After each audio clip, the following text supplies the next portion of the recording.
Hello, Malcolm here, and welcome to Tuesday Teaching Tips, episode 321.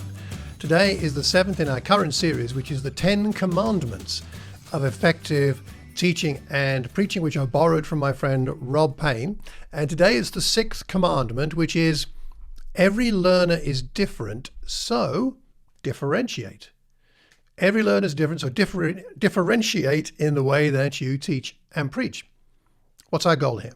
Our goal is to be a bit more like Paul and Barnabas in Acts chapter 14, where it says that they spoke so effectively that a great number of Jews and Greeks believed. You and I can teach, we can preach, but are we being effective? And I hope that these commandments will help us to be more effective, and let me know what you think as to how helpful it is. Now, a note from a previous episode. Last time we talked about how we help people not just to hear what we're teaching, but actually to learn from it. This last Sunday, we were very blessed to have Mike Desouza speak for us in the Watford Church of Christ. He was our visiting speaker, and he finished with a bit of time to spare. Thank you, Mike, for that. And afterwards, I stood up and I said, why don't we have a bit of sharing? What touched people today? What did you learn? What did you hear that spoke to you? What did God say to you through the lesson? And we had 5, maybe 10 minutes where people just said, I heard this from God, or this affected me in some way. Thank you for this. It helped me because really helpful. And it did a number of things. Firstly, it drew us together, bonded us as a fellowship. Secondly, it meant that we knew what to pray for each other. Thirdly, I think it was affirming for Mike, and not that's the reason I did it, but of course it's nice for him to hear that people actually did find some benefit, not in a generic sense, but in a specific way. And fourthly, it helped me as someone shepherding the congregation in some sense to have confidence that people here are actually learning. Why don't you have a go at that? Leave some space at the end of your next lesson deliberately so that you can help people to solidify what they've been learning. Anyway, that's from last time. Let's talk about this differentiation because people are different. Now, a point of clarification before we go on to the tips. Firstly, unless you're speaking to a really small group of people, you can never really know all the differences in your audience that are in front of you. And the differences could be cultural, they could be educational, social background, personality, familiarity with scripture is going to vary from person to person. The length of time someone is a Christian is going to make their experience of what you speak about very different. The current circumstances of their work life, their family life, you may not know about. The current state of their walk with Jesus, how things are going at home with their children or their spouse. These are things you may not know about. And there's more than that, of course. However, if you speak regularly to the same group, you will become aware of many of the differences that exist, and you can make adjustments to your speaking accordingly. So what we're talking about here today has its limits. You can never know everything, but that doesn't mean you can't make some adjustments on the basis of what you do know, or even what you observe on the day that you're speaking. We do well to adjust our lessons according to the circumstances. Take Paul's sermon in Athens in Acts chapter 17, not long after Paul and Barnabas are in Iconium. In chapter 17, he's very aware, Paul, of the intellectuals, the philosophers in Athens. He acknowledges their religious inclinations, so many religions, so many gods, and quotes from their own poets to connect with them. He's making an adjustment. He talks about the unknown God that they worshipped and uses that as a way in to talk to them about Jesus. And even Jesus, of course, we can see him communicating very differently to, say, Nicodemus and then the woman at the well, John chapter 3, John chapter 4. Very different conversations approached in a different way because they were different people. You could say it's the same message, but Jesus is differentiating according to who he's speaking to. And that's what we're talking about here today. So with those thoughts in mind, here are a few tips to give you your best opportunity, I hope, to connect with as wide a variety of people in your audience as possible. Firstly, number one, most importantly, pray. Pray about connecting with your audience, the people there.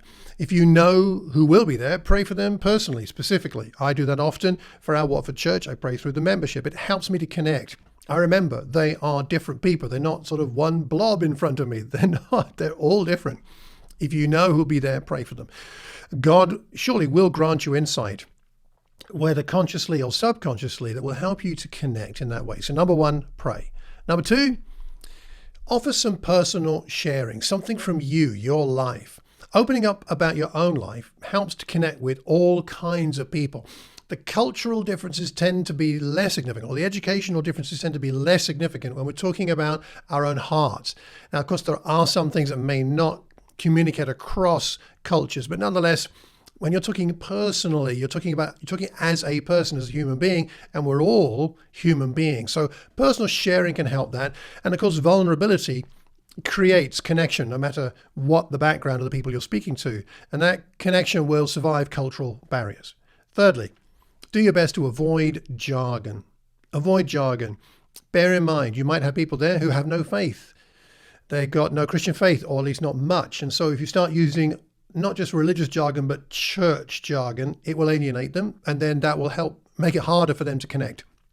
So avoid the jargon. Fourthly, ask questions in your presentation, in your talk, and mean them as real questions. Sometimes you hear a preacher or teacher ask a question and they're not really asking. They say, what did Jesus mean by that? Well, what he meant by that was, and then they go on and tell you, rather than, what do you think Jesus meant by that? And whether they want someone to speak an answer or just reflect on the answer, there's got to be a pause. There's got to be a bit of a gap, some space for people to think. So ask questions and expect answers. Questions draw people in, no matter what background they're from, and help them to think about what you're saying, and that will help them to connect. Fifthly, vary your style of the way that you communicate what you are teaching about. In other words, use, if possible, a mix of speaking, of video clips, of visuals, pictures and that kind of thing, handouts, discussion, format. The more you vary it, the more likely you are to be able to draw in and connect with a wider variety of people. You'll reach a larger proportion of those listening to you. Number 6, offer practical suggestions in your talks. Offer potential ways your listeners can implement what you're talking about from the scriptures. For some people, joining the dots between principle and application is more important than others. Some people will make that jump naturally. That's the way they're wired. Other people will need you to say, I've been talking about this principle. Here are some ways you could apply them. Not to say this is what you have to do, it's the only way, but more, here's an example. Avoid telling people precisely what to do, but at least give them an idea. Number 7, pause. Well, we already talked about this a little bit, but we're a little bit more on this now. Pause every now and again in your talk. Some people process things really quickly. You say it and they've got it like that. Others, less so. So one technique you should employ is to take time during your presentation to pause from time to time to say, let me just let you think about that for a minute. What do you think about this point? Why don't you meditate on this? Why don't you pray even as you're sitting there and ask God to give you some insight? What's your take on why Jesus did this? And you may say, I don't want an answer right now. I want you to just stop and think about it. Let them think. And that will help the people who process things a little slower or more differently, give them some space and time to engage with what you're talking about. Or else what will happen is you'll ask a question, you'll make a point, you're on to your next point. They're still with you in your last point. They're not following you onto your next point, and you've lost them along the way. And after a certain length of time, they'll just give up because they're still on point 3 when you're on point 7. And what's the point in them carrying on listening to your points? So stop for a moment or a minute or 2 or 3 now and again and allow people time to reflect on what you have been saying. You don't have to use all these tips every time you speak, but at least make them part of your arsenal of tools with which you can then help people to connect. So let me know what you think about this. I'd be interested to know what happens if you use any of these, which ones interest you the most. Variety is the spice of life, they say, and God has given you and I a variety of people to speak to. Therefore, we should vary our presentation style and our content. And above all, this is my final point, which is so important. Above all things, keep the focus of your talk on God, on the Father, on Jesus as the Son, on the Holy Spirit. If all else fails in your presentation, and if all else fails in your ability to connect with people, even if you are culturally insensitive, educationally patronizing, or overly intellectual, if you talk about God with spiritual discernment and with passion, you can be sure that those listening to you will find some benefit from your lesson. Let me know what you think about this. Next week, it's the 7th commandment. They won't care how much you know until they know how much you care. That's for next Tuesday. And in the meantime, I would thoroughly encourage you to engage with the AIM UK and Ireland program. You can find us AIM UK and Ireland, all one word. And next module is homiletics, which is about speaking. speaking about God through and about his word to other people. I'm sure you'd enjoy it. It's in September, but you can sign up now. Send me an email if you're not sure how to do that.